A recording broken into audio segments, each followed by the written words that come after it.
Yeah.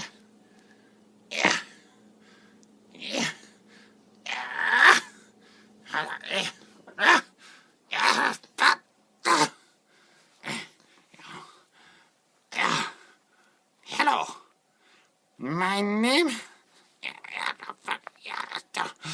My name. You know what? Never mind my name. I'm freezing my ass off. As you can see, today it has snowed in my house, and it's not good for me. I'm only a foot tall. So, what the problem here is now the snow is up to my waist, and I can't feel my testicles. This no is no good. It's just okay.